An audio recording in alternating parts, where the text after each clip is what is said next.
तर आज काशीगाव ते दहिसर मेट्रो मार्गाचं लोकार्पण झालं त्याच दिवशी काही निर्णय माननीय मुख्यमंत्री आणि उपमुख्यमंत्र्यांनी घेतले होते आणि त्यामध्ये प्रामुख्यानं काशीगावपासून जो गायमुखचा मेट्रो 10 मार्ग आहे तो कनेक्टिंग लवकरात लवकर व्हायला हवा असं सगळ्यांचं मत होतं आणि त्याच दिवशी माननीय मुख्यमंत्र्यांनी आणि उपमुख्यमंत्री एकनाथ शिंदे साहेबांनी MMRDAच्या आयुक्तांना काही सूचना केल्या होत्या आणि त्या सूचनांच्या पार्श्वभूमीवर आज MMRDAमध्ये ही बैठक आयोजित करण्यात आली होती। त्यानुसार असा निर्णय झालेला आहे की काशीगाव ते गायमुख हा जो मेट्रो मार्ग आहे म्हणजे गायमुख मेट्रो 4 जी आलेली आहे ती पुढे दहिसर चेक नाक्यापर्यंत मेट्रो 9ला कनेक्ट झाली पाहिजे। ह्या माध्यमातून निविदा प्रक्रिया पुढील आठवड्यात राबवण्याचा निर्णय झालेला आहे आणि त्यासाठी 8,553 कोटी रुपये खर्च होणार आहे आणि त्याचबरोबर या घोडबंदर ते गायमुख रस्त्याचा रुंदीकरण करण्याचा निर्णयसुद्धा घेण्यात आलेला आहे। जो 30 मीटरचा रस्ता आहे तो 60 मीटर केल्यामुळे घोडबंदर रोडवरची जी वाहतूक कोंडी आहे ती दूर होईल आणि ह्या जवळजवळ 5.5 ते 6 किलोमीटर जो रस्ता आहे त्यासाठी 1200 कोटी रुपये ह्या कॉन्क्रीट रस्त्यासाठी MMRDAच्या माध्यमातून खर्च करण्यात येणार आहे।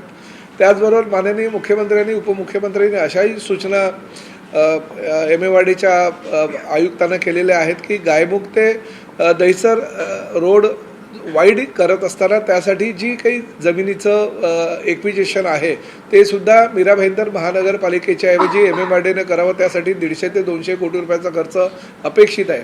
त्या ठिकाणी TDRच्या स्वरूपात काही रक्कम TDRच्या स्वरूपात FSI जो आहे तो विकासकांना जर हवा असेल तो मीरा भाईंदर महापालिकेच्या माध्यमातून देण्यात येईल, परंतु त्यामध्ये आदिवासी जमिनी फार मोठ्या प्रमाणात जात असल्याकारणानं त्या आदिवासी बांधवांची अशी अपेक्षा आहे की MMRDAनं आम्हाला शासकीय दरानुसार पैसे द्यावे आणि तो निर्णयसुद्धा माननीय मुख्यमंत्री आणि उपमुख्यमंत्र्यांनी घेतलेला आहे आणि MMRDAच्या ज्या काही निविदा प्रक्रिया ह्या मेट्रो 10च्या पुढील आठवड्यात होणार आहे त्यामध्येच तो खर्च हा घेतला गेलेला आहे। त्यामुळे मेट्रो 10चा जो मार्ग आहे बऱ्याच दिवसापासून पेंडिंग होता तो आता लवकरच म्हणजे पुढील आठवड्यातच त्याची निविदा प्रक्रिया राबवली गेल्यामुळे पुढील 3 ते 4 महिन्यामध्ये मेट्रो 10च्या कामाला सुद्धा MMRDAच्या माध्यमातून सुरुवात होणार आहे।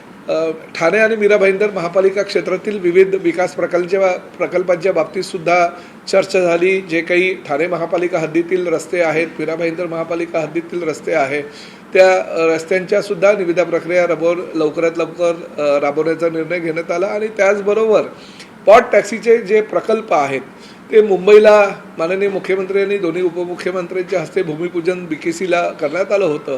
तशाच पद्धतीनं पॉट टॅक्सीचा PPP तत्वावर ठाणे, मीरा भाईंदर आणि नवी मुंबई ह्या तिन्ही शहरामध्ये विकास व्हावा अशी शासनाची इच्छा असल्याकारणानं प्रकल्प अहवाल आज सादर करण्यात आला आणि पुढील 6 महिन्यामध्ये तो प्रकल्प अहवाल पूर्ण करून ह्या तिन्ही शहरामध्ये पॉट टॅक्सी चा जो प्रकल्प आहे तो चालू करावा यासाठी MMRDAच्या माध्यमातून सुरुवात केली जाणार आहे।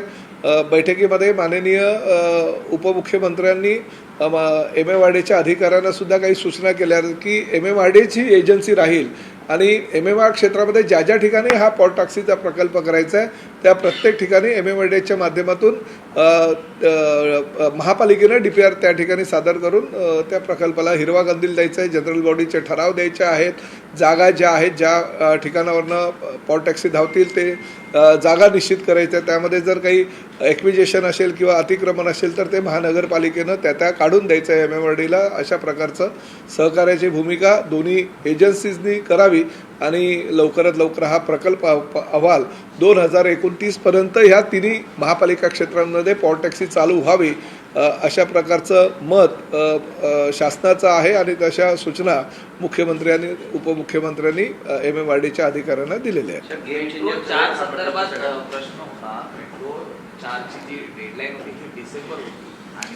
बरोबर आहे, परंतु काय होतं की घोडबंदर रस्त्याचं रुंदीकरण चाललेलं आहे। घोडबंदर रोडमध्ये फार मोठ्या प्रमाणात वाहतूक कोंडी होत होती MSEBचे अनेक पोल्स घोडबंदर रस्त्यावर मधोमध येत होते. सर्व्हिस रोड जो आहे तो घोडबंदर रस्त्यामध्ये आता मर्ज केलेला आणि त्या वाहतूक कोंडीमुळे हा प्रकल्पाला थोडासा उशीर झाला आहे. परंतु याच वर्षामध्ये केव्हाही हा मेट्रोचा जो 4चा प्रकल्प आहे तो शासनाच्या वतीनं मुख्यमंत्री आणि उपमुख्यमंत्री त्याचंही जसं काशीगाव दहिसर मेट्रो मार्गाचं उद्घाटन झालं तशाच पद्धतीनं ठाण्याच्या गायमुख ते कासार वडवली ते वडाळा ह्या मेट्रो मार्गाचं लोकार्पण लवकरात लवकर करण्यात येईल. ते जे स्थानिक आहेत त्यांचं असं म्हणणं आहे की अधिकाऱ्यांची जी उदासीनता आहे ती या सगळ्यांसाठी जबाबदार आहे, काम उशिराने होते. नाही बघा, अधिकाऱ्यांची उदासीनता असं मी म्हणणार नाही, परंतु शेवटी काय की ह्या प्रकल्पामुळे प्रामुख्यानं घोडबंदर रोड सगळ्यात जास्त विकसित असलेला परिसर ह्या महाराष्ट्रामध्ये आहे MMR क्षेत्रामध्ये आणि विकसित होत असल्याकारणानं लोकवस्ती दिवसेंदिवस मोठ्या प्रमाणात वाढते आणि लोकवस्ती वाढत असल्याकारणानं वाहनांचं प्रमाणही फार मोठ्या प्रमाणात ह्या परिसरामध्ये झालेलं असल्याकारणानं वाहतूक कोंडीचा सामना हा करावा लागत आहे आणि तो सामना करत असताना मेट्रोच्या कामावर त्याचा परिणाम झाला ही वस्तुस्थिती नाकारता येणार नाही. तरीसुद्धा आम्ही ह्या पावसाळ्याच्या अगोदर घोडबंदर रोडचं जे वाइडिंग आहे ते आता म्हणजे सर्व्हिस रोड मर्ज करण्याची प्रक्रिया ती पूर्ण करण्याच्या सूचना केलेल्या 3 महिन्यामध्ये ते काम पूर्ण होईल. 75 कोटी रुपये साधारणतः त्या MSEBचे जे पोल्स आहेत ते शिफ्टिंग करणं आणि नवीन लाईन टाकणं यासाठी खर्च येणार होता. तो महापालिकेनं तो निविदा प्रक्रिया राबवलेल्या आहे. ते ठेकेदाराला वर्क ऑर्डर दिल्यानंतर ती कामंसुद्धा 3 महिन्यात पूर्ण करण्याच्या सूचना मी ठाणे महापालिका आयुक्त सौरभ राव यांना दिलेल्या आहेत. तुमच्या ठाण्याच्या हद्दीमध्ये आणखी बैठक झाल्याचं कळतंय. उबाटाचे खासदार त्या बैठकीला सुद्धा एकनाथ शिंदे त्या बैठकीला होते असं दाखला दिला होतो. काय नक्की तुम्ही होता? बघा, आता एक गोष्ट आहे की शेवटी गेल्या 20 वर्षापासून ठाण्याचं मी लोकप्रतिनिधी म्हणून काम करतोय. महापालिकेमध्ये 15 वर्ष काम केलेलं आहे आणि अशा परिस्थितीमध्ये ठाण्यामध्ये अनेक बैठका होत असतात. परंतु आज सकाळपासून काहीतरी वावड्या उठवल्या जात आहेत की उबाटाचे काही खासदार ठाण्यात आले आणि ते आमच्याबरोबर शिंदे साहेबांबरोबर बैठक केल्यावर बैठक केली तर ती तुमच्यापासून लपून कशाला ठेवू? जर त्यांना बैठक आमच्याबरोबर करायची असेल ते राज्याचे नगरविकास मंत्री आहेत, उपमुख्यमंत्री आहेत, त्यांची काही कामं असेल ते उघडपणे मंत्रालयामध्ये त्यांच्याबरोबर येतात. त्यासाठी काही ठाण्याला यायची गरज नाही आहे. ह्या काही वावड्या कोणी जर उठवत असतील आणि प्रामुख्यानं मला स्पष्टपणे असंच म्हणायचं आहे की उबाटाच्या काही लोक जाणीवपूर्वक अशा बातम्या मध्ये पेरतात जेणेकरून वादविवाद काहीतरी चालू होतील आपापसामध्ये आणि उबाटाच्याच खासदारांवर एक दुसऱ्यांवर ते आरोप प्रत्यारोप होत राहतील की हा पोचला होता, हा नाही पोचला खासदार, मी मात्र बाहेर होतो. म्हणजे आता त्यामध्ये बातम्या अशाही आहेत की अनिल देसाई सोडून इतर सगळे 8च्या 8 खासदार हजर होती, 6 खासदार काहीतरी त्या ठिकाणी उपस्थित होते, 2 ऑनलाईन होते वगैरे. ह्या अशा प्रक्रियेला मला असं वाटतं की ऑनलाईनची वगैरे काही प्रक्रिया नसते. ती आम्हाला जो काही प्रयत्न करायचा असतो तर आम्ही उघडपणे करतो, असं लपून छपून काही करत नाही. आणि मला असं वाटतं की त्यांच्या पक्षामध्ये जर काही नाराज असतील तर ते स्वतःहून समोरून येतील ना. आमच्याकडे बैठका घ्यायची काय गरज आहे? आम्हाला जर बैठका घ्यायच्या आम्ही उघडपणे मंत्रालयामध्ये किंवा आमच्या निवासस्थानी किंवा शासकीय निवासस्थानी किंवा आमच्या पक्षाच्या कार्यालयात घेऊ. खतखत आहे का? नाराज खासदार आहे तुम्हाला? खतखत तर सगळ्यांमध्येच आहे. पूर्ण उबाटाच्या आमदार खासदारांमध्ये ही खतखत आहे. ही तुम्हाला सगळ्यांनाही कल्पना आहे त्या ठिकाणी. कारण आम्हालाही जिल्हा परिषदेच्या आणि नगर परिषदेच्या निवडणुकीमध्ये जेव्हा महाराष्ट्रामध्ये आम्ही फिरत होतो तिथले स्थानिक आमदार खासदार त्यांचे नेते मंडळी आम्हाला सांगत होते की अहो तुम्ही एवढे शिवसेनेचे एकनाथ शिंदे साहेबांचे अनुयायी म्हणून महाराष्ट्रात फिरतायत, परंतु आम्हाला बघा कसं वाळीत टाकलं आहे. आम्हाला ना जिल्हा परिषदेला काही सहकार्य, कोणाच्या ना सभा, ना नगर परिषदेला सभा, ना कोणाचं सहकार्य. अशा पद्धतीनं खतखती आहे कार्यकर्त्यांची आणि तो असंतोष वेगळ्या मार्गाने बाहेर पडतो आणि त्यामुळे एकनाथ शिंदे साहेबांच्या नेतृत्वाखाली अनेक उबाटाची लोक रोजच्या रोज आमच्या पक्षामध्ये प्रवेश करतायत. बघा, खासदारांनी स्वतः इच्छा दाखवली आणि एकनाथ शिंदे साहेबांनी त्यांची इच्छा जर मान्य केली तर काय आम्हाला नवीन आहे. आम्ही आले तर एकत्र त्यांचं स्वागतच करू. परंतु अशा छुप्या रीतीनं बैठका घेण्याचं काम काय एकनाथ शिंदे साहेब कधी करत नाहीत. संपर्क करण्याचा प्रयत्न करतायत कामासाठी. बघा, एसटी महामंडळाचा अध्यक्ष किंवा परिवहन मंत्री म्हणून नेहमीच कुठल्याही पक्षाचा खासदार आमदार किंवा कार्यकर्ता आला तर मी राज्याचा मंत्री म्हणून त्याचं काम करतो. उबाटाचे अनेक खासदार खासदार अनेक आमदार माझ्याकडे येतात, कामं करून घेतात. ST स्टँडवर काही कामं असेल तर ती करून घेतात. नवीन बसेस आल्या तर नवीन बसेस आल्यानंतर मी सांगितलं बाबा आमच्या आमदारापेक्षा 2 बस तुला जास्त देतो, परंतु त्या ठिकाणी कामं तुमच्या मतदारसंघातल्या लोकांची झाली पाहिजे ह्या मताचे आम्ही आहोत. शिवसेनेचा अनुभव होता त्या बसमधून त्यांना दुसरीकडे नेण्याचं तुमचं काही परिवहन नाही आता विचार आहे का? नाही परिवहन मंत्री म्हणून बसेस माझ्या उपलब्ध आहेत.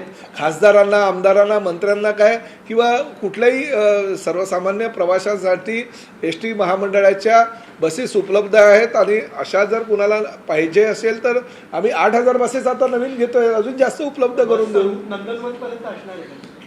अनेक बसचे म्हणजे परिवहन मंत्र्यांच्या बसचा रूट तर नंदनवनपर्यंत निश्चित आहे. सर तुम्ही म्हणताय की उबाठाचेच लोक अशा बातम्या पेरतायत की अशा पद्धतीची गुप्त बैठक झाली. नेमका काय हेतू आहे उबाठाचाच अशा बातम्या पेरण्यामागे? बघा सगळ्या निवडणुका झाल्यात, आता लोकसभेच्या निवडणुका झाल्यात, विधानसभेच्या झाल्यात, नगर परिषदेच्या झाल्यात, जिल्हा परिषदेच्या झालेल्या, आता काय कुठल्या निवडणुका नाही आहेत 3-3.5 वर्षामध्ये. त्यामुळे अशा बातम्या पेरून काहीतरी वेगळं पक्षामध्ये निर्माण वातावरण करायचं आणि आपली ताकद वाढवायची किंवा आपली व्हॅल्यू पक्षामध्ये वाढवायची, यासाठी हा कुणाचा तरी प्रयत्न असणार आहे. अनिल देसाईंचं नाव याच्यात दिसत नाही. जाणीवपूर्वक या बैठकीत अमुक व्यक्ती नव्हता, अमुक व्यक्ती होते, हे अंतर्गत युद्ध उबाठामध्येच चाललं. 100% अंतर्गत युद्ध आहे. असं जर युद्ध नसतं तर हे आरोप प्रत्यारोप तसे झाले नसते. कारण मी आताच मला कोणीतरी सांगितलं की अरविंद सावंत साहेबांनी पत्रकार परिषद घेतली आणि त्या पत्रकार परिषदेमध्ये त्यांनी सांगितलं की 8 लोकांची नावं येत आहेत, परंतु अनिल देसाईंचं नाव येत नाही. म्हणजे याचा अर्थ त्यांचा आपापसामध्ये काहीतरी मतभेद आहेत. गेल्या काही महिन्यापासून ऑपरेशन टायगरची चर्चा आपल्या पक्षातूनही सातत्याने कधी सांगण्यात आलं होतं की ऑपरेशन टायगर केलं नाही. त्यामुळे आता ही सगळी बातमी त्याच्याला कुठेतरी दुजोरा मिळते का? अशा प्रकारची बैठक होते किंवा त्याच्या खासदार जे आहेत ते आपल्या पक्षामध्ये घेण्यासाठी काही प्रयत्न होत आहेत? राज्यामध्ये ऑपरेशन टायगर चालू आहे. 365 दिवस चालू असतं, 24 तास चालू असतं. परंतु ऑपरेशन टायगर म्हणजे फक्त खासदार नव्हे. ऑपरेशन टायगर म्हणजे सर्वसामान्य शिवसैनिक ज्याच्यावर अन्याय झालेला आहे, जो बाळासाहेबांच्या विचाराला मानणारा आहे, जो शिंदेसाहेबांच्या विचाराला मानणारा आहे, त्याला ऑपरेशन टायगर. आमच्या दृष्टीनं खासदार काय किंवा सर्वसामान्य शिवसैनिक काय एकच आहे.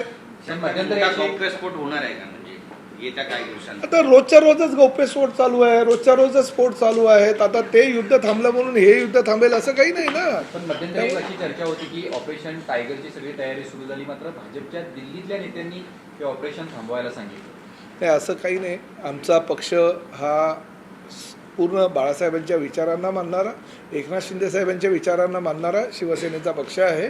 भारतीय जनता पक्षाचं नेतृत्व हे आमच्या कुठल्याही कामामध्ये कधीही हस्तक्षेप करत नाही आणि काही निर्णय घ्यायचे असतील पक्षाच्या अंतर्गत तर ते पूर्ण निर्णय हे एकनाथ शिंदे साहेब स्वतः घेत असतात. कुणाल कामरानं एकनाथ शिंदे यांच्यावरती जे गाणं केलं होतं त्याच्या बाबतीत हक्कभंग समितीसमोर असं म्हटलंय की हा व्यवसायाचा भाग आहे आणि त्यानं माफी मागितली. त्याचा जर तसा व्यवसाय असेल तर शिवसैनिकांची पद्धती, कार्यपद्धती कशी असते हे सुद्धा त्यांनी एकदा समजून घेतलं पाहिजे. जर त्याचा तो व्यवसाय असेल तर शिवसैनिकांचा 24 तास काम करण्याची जी पद्धती असते ती पद्धती जर त्याला कळली तर तो निश्चितपणे एवढे दिवस भूमिगत होता, परत त्याला भूमिगत व्हावं लागेल. पण त्यांना असं म्हणणं आहे की जर त्याने माफी मागितली तर इतर जे कलाकार आहेत त्यांच्या कामाच्या पद्धतीवर त्याचा खूप मोठा परिणाम होईल.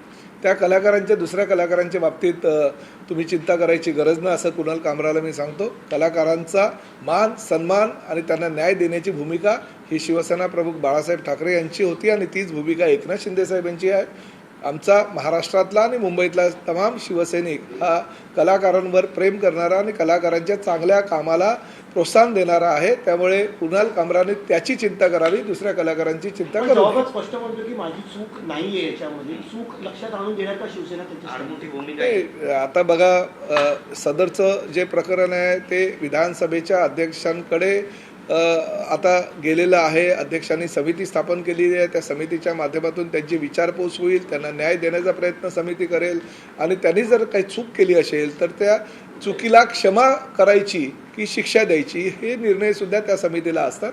त्यामुळे तो समिती जो निर्णय घेईल तो महाराष्ट्र विधानसभेचा सदस्य म्हणून आम्हाला सगळ्यांना ते बंधनकारक आहे. SIRच्या बैठका आता सगळीकडे सुरू झालेल्या आहेत. तुमच्या पक्षातही काल बैठक झाली. त्या बैठकीत असं म्हटलं गेलं की देशात साधारणतः 11 कोटी आणि राज्यातील 1 कोटी मतदार हे गाळले जाऊ शकतात. त्याच अनुषंगानं आपल्या मतदारांची नावं कापली जाऊ नये त्याच्यासाठी अलर्ट राहा असं सूचना दिल्या. नेमके काय हो, ही सूचना तुम्ही वस्तुस्थिती दिल्या? आहे. बघा, SIRच्या माध्यमातून काही जी नोंदणी होत असते, नवीन मतदार किंवा जुन्या मतदारांची माहिती घेतली जात असते. त्यामध्ये सगळ्यात जास्त फटका जो आहे तो 30 ते 40 वयोगटातील महिलांना होऊ शकतो, आमचं असं निरीक्षण आहे. कारण एखादी मुलगी तिच्या गावी तिचं जर नाव नोंदलं असेल मतदार म्हणून 18 वर्षाची पूर्ण झाल्यानंतर, आणि तिचं जर लग्न झालं 4-5 वर्षानंतर, लग्न झाल्यानंतर तिचं जर नाव तिच्या माहेरी असेल तर ती सासरी ती ज्या ठिकाणी राहते त्या ठिकाणी तिचं नाव नोंदलं जात नाही, कारण रेकॉर्ड तो जुन्या घराचा असतो. आणि अशा परिस्थितीमध्ये त्या मुलीचं नाव जर 2 ठिकाणी असेल तर 2 ठिकाणी नाव असताना एका ठिकाणी ते कमी करावं लागतं. असे प्रकार होऊ नये म्हणून प्रामुख्यानं महिलांमध्ये किंवा नोंदणी करत असताना प्रत्येक शिवसैनिकानं योग्य प्रकारे त्या BLO बरोबर आमचे जे BLA आहेत त्यांनी समन्वय साधून कुणाचंही नाव जे मतदार ओरिजिनल आहे त्यांचं कट होऊ नये यासाठी आम्ही सगळीकडे प्रयत्न करतोय. आणि एकनाथ शिंदे साहेबांनी ह्या SIRच्या प्रकरणामध्ये किंवा SIRच्या ह्या सगळ्या जी प्रक्रिया चाललेली आहे त्यामध्ये सर्वसामान्य आमच्या सगळ्या शिवसैनिकांना लक्ष घालायला सांगितलं. सगळे मंत्री, सगळे खासदार, सगळे आमदार आणि त्याचबरोबर सगळ्या शिवसैनिकांना सूचना दिलेल्या आहेत. महाराष्ट्र राज्यामध्ये एका BLO बरोबर 2 BLA जे आमच्या पक्षाचे प्रतिनिधी असतील ते त्यांच्याबरोबर राहतील, जेणेकरून हे कुठलाही मतदार जे आमचे आहेत त्या मतदारांचं नाव कमी होणार नाही याची दक्षता घेतली जाईल. भाडेवाढ केली जाणार आहे, किती टक्के भाडेवाढ केली जाणार आहे? नाही, ही जी भाडेवाढ असते ही प्रत्येक सीझनला केली जाते आणि ते अधिकार ST महामंडळाला आहे. काही बसेस ज्या आहेत त्या दुसरीकडनं आम्हाला ज्या जागा असतात म्हणजे ज्या ठिकाणी मागणी जास्त असते त्या ठिकाणी वळवाव्या लागतात.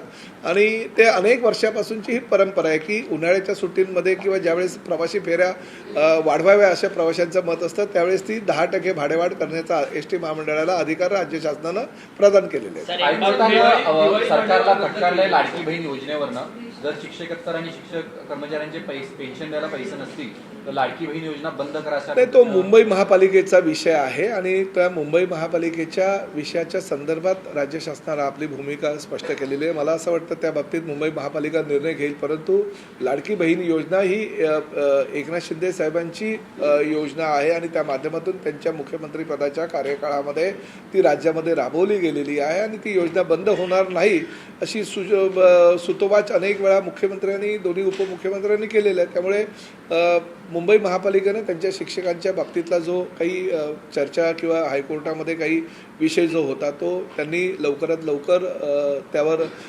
पूर्णविराम करावा किंवा ते मार्ग काढावा असं मी राज्याचा मंत्री म्हणून त्यांना निश्चितपणे सांगेन. सर, रिक्षा टॅक्सी मंडळाचे शुल्क माफ व्हावे असं यासाठी शशांकराव यांनी आंदोलन, तर त्याबद्दल काही निर्णय घेण्यात येणार नाही, कसं आहे बघा, आता जवळजवळ 10,000पेक्षा जास्त नोंदणी जी आहे ती धर्मवीर आनंद दिघे यांच्या नावानं चालू झालेल्या ह्या रिक्षा महामंडळाबरोबरच आम्ही प्रवासी संघानं सुद्धा त्यात अंतर्भाव केलेला आहे आणि 10,000 सदस्य झालेले आहेत.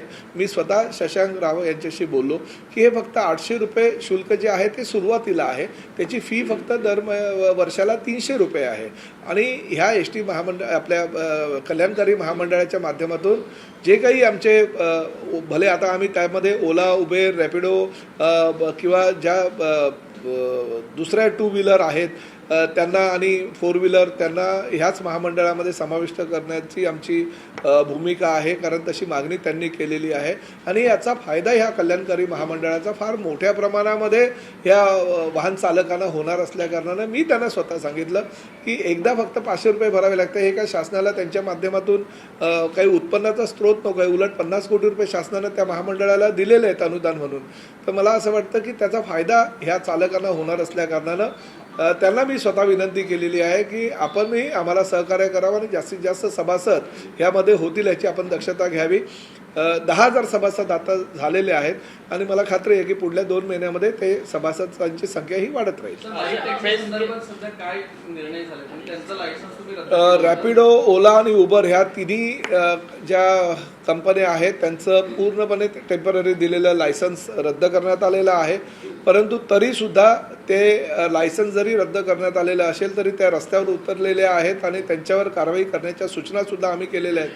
परंतु तरीसुद्धा ज्या काही कंपन्या ह्या रस्त्यावर बाईक टॅक्सी चालवत असतील त्यांच्यावर गुन्हे नोंदवण्याच्या सूचना आम्ही केलेल्या आहेत आणि त्यानुसार ती कारवाई होते. परंतु आता रद्द केले आहेत परवाने हे तात्पुरत्या स्वरूपात रद्द केलेले आहे, कारण त्यांना आम्ही जे काही परवानगी दिली होती ती पण तात्पुरत्या स्वरूपातली दिली होती. त्यांनी कागदपत्राची पूर्तता RTO डिपार्टमेंटकडे किंवा परिवहन खात्याकडे करावी अशा सूचना केलेल्या आहेत आणि त्यांचे जे कागदपत्र आहेत ते आमच्याकडे बऱ्याच प्रमाणामध्ये आलेले आहेत. ते पूर्ण झाल्यानंतर परत त्यांना परवानगी द्यावी किंवा कसे ह्या बाबतीतला निर्णय आम्ही लवकरच घेऊ. STA ची बैठक कधी होणार आहे या संदर्भात? STA ची बैठक कधी होणार आहे? ती अजूनपर्यंत काही त्यांनी धोरण निश्चित केलेलं नाही आहे आमच्या SS ने, पण तू माझ्या अंदाजानं 1-8-10 दिवसात होणं अपेक्षित आहे. ॲग्रिगेटर पॉलिसीबद्दल सर ॲग्रिगेटर पॉलिसीचा निर्णय सुद्धा याच महिन्यात घेण्यात येईल. सर, मराठी न बोलता येणाऱ्या रिक्षाचालकांचा परवाना रद्द होण्यासंदर्भातला निर्णय घेतला गेलेला आहे? 100% हा निर्णय काय आत्ताचा नाही आहे, 2019चा तो निर्णय आहे. महाराष्ट्रामध्ये जे काही रिक्षा चालक आहेत त्यांना मराठी येणं हे अनिवार्य आहे आणि त्यांना लायसन्स देत असताना, बॅच देत असताना, परमिट देत असताना त्यामध्ये अटच आहे की तुम्हाला जर परमिट दिलं जातं महाराष्ट्रामध्ये प्रवासी वाहतूक करण्याची तर तुम्हाला मराठी येणं अनिवार्य आहे. आमच्याकडे अनेक तक्रारी आल्या होत्या की अशा पद्धतीच्या काही कोणाला मराठी येत नाही किंवा चुकीच्या पद्धतीनं त्यांना परमिट दिले गेलेले आहेत किंवा लायसन्स दिले गेलेले आहेत किंवा बॅच दिले गेलेले आहेत. 1 मे म्हणजे महाराष्ट्र दिनापर्यंत आम्ही RTOच्या अधिकाऱ्यांना सूचना केलेल्या आहेत की ज्या रिक्षा चालकांना मराठी येत नसेल, कारण मराठी अनिवार्य आहे, महाराष्ट्रात राहून व्यवसाय करत असताना मराठी यायलाच हवं. प्रवासी जर मराठीत बोलला तर त्याच्याबरोबर मराठीमध्ये संवाद साधायलाच हवा आणि त्यामुळे जर अशा पद्धतीचं चुकीच्या पद्धतीनं कुणाला जर परवाने दिले असेल तर त्याचे परवानेसुद्धा वेळप्रसंगी आम्ही रद्द करू.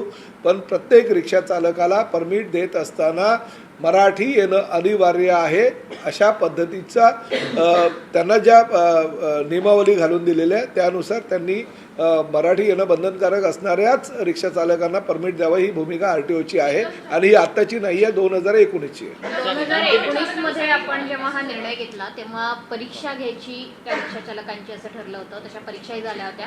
आता परत काही परीक्षा म्हणजे जर आपल्याला नाही, चुकीच्या पद्धतीने जर कोणाला परमिट दिले गेले असतील किंवा बॅच दिले गेले असतील तर ते आम्ही रद्द करू. परंतु एक गोष्ट मात्र परिवहन मंत्री म्हणून मी स्पष्टपणे सांगतो, कुणीही कायद्याच्या पेक्षा मोठा नाही. कायद्यानुसार त्या रिक्षा चालकाला मराठी येणं बंधनकारक आहे, ते नियम आहेत आणि त्या नियमाचं जर पालन कोणी करत नसेल किंवा चुकीच्या पद्धतीनं जर त्याला परमिट दिलं गेलं असेल तर अशा RTOच्या अधिकाऱ्यांवर सुद्धा कारवाई करायला आम्ही कमी करणार नाही. परंतु मराठी येणं बंधनकारक आहे. मग महाराष्ट्राचा आणि महाराष्ट्रामध्ये मराठी येणं गरजेचं आहे. केवळ रिक्षा चालकांसाठी आहे की अन्य वाहन चालकांसाठी? नाही, जे परमिट रिक्षा चालकांना जे परमिट दिले जातात त्यामध्ये मराठी येणं अनिवार्य आहे असा नियमच आहे. मेट्रो 4चा कॅडबरी टू गायमुख हा टप्पा ट्रायल ऑलमोस्ट खूप दिवस झाले चालू झाले असतील, कधी नाही, आता चर्चा झाली लवकरच म्हणजे ह्याच वर्षामध्ये.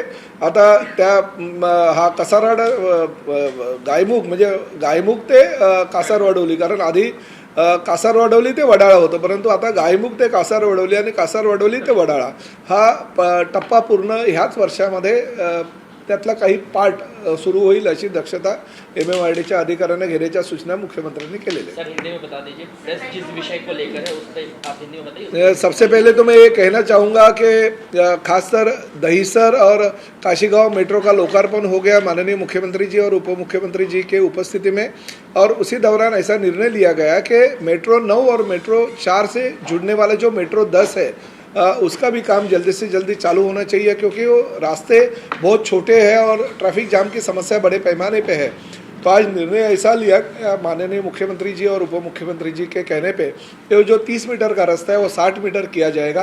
वो रोड वाइडिंग का जो खर्चा है पूरा का पूरा MMRDA उठाएगी और अगले हफ्ते में करीबन 8,536 करोड़ का जो मेट्रो की निविदा है वो पब्लिश की जाएगी और आगे के 6 महीने में उसकी काम की शुरुआत की जाएगी और आगे के 2 साल में पूरा किया जाएगा। हमारा लक्ष्य है कि मेट्रो 10 का काम 2029 में पूरा हो जाना चाहिए ताकि गायमुख से दहिसर तक आने वाला जो पैच है वो पूरा हो जाएगा और 5 मेट्रो स्टेशन वहाँ पे है और 5 मेट्रो स्टेशन को लेके करीबन 5-5.5 किलोमीटर का ये टप्पा जल्दी से जल्दी हम चालू करने की कोशिश करेंगे और हमारे MMRDA के अधिकारी ने निर्णय लेके हुए अगले हफ्ते में उसकी निविदा प्रक्रिया प्रकाशित करने का निर्णय लिया। साथ ही में 30 मीटर का 60 मीटर रास्ता जो करना है उसके लिए करीबन 1200 करोड़ रुपए का खर्चा है।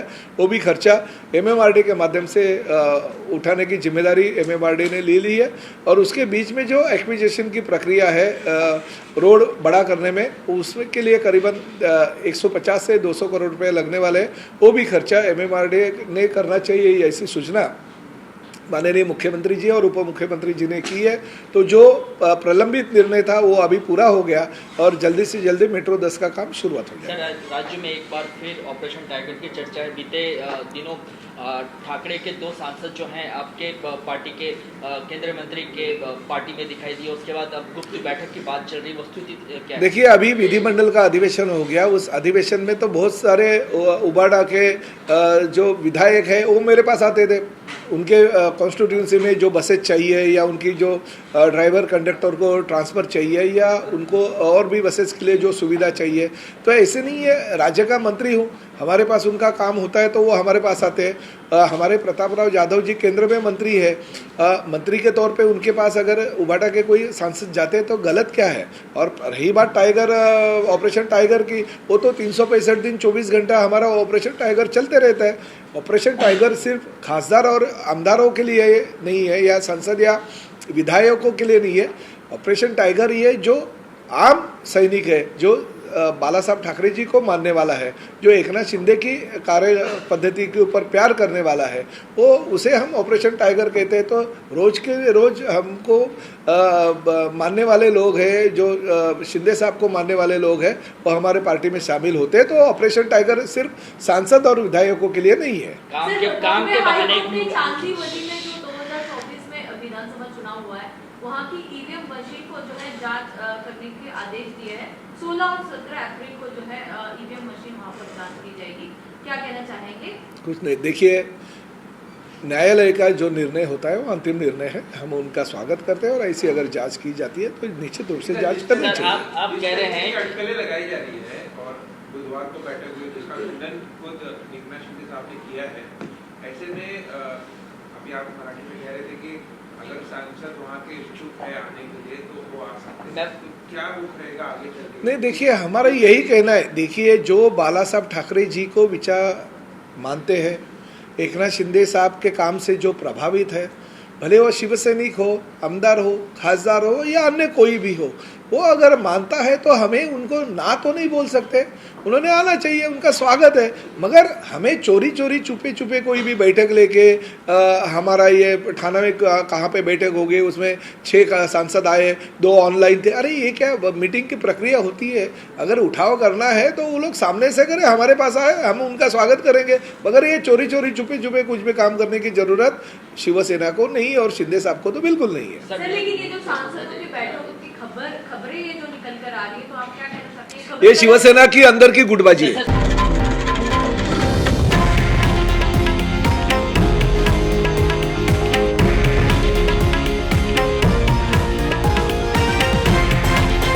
हे आहे देशातील नंबर 1 न्यूज नेटवर्क आणि आपण पाहत आहात TV9 मराठी, एकमेव.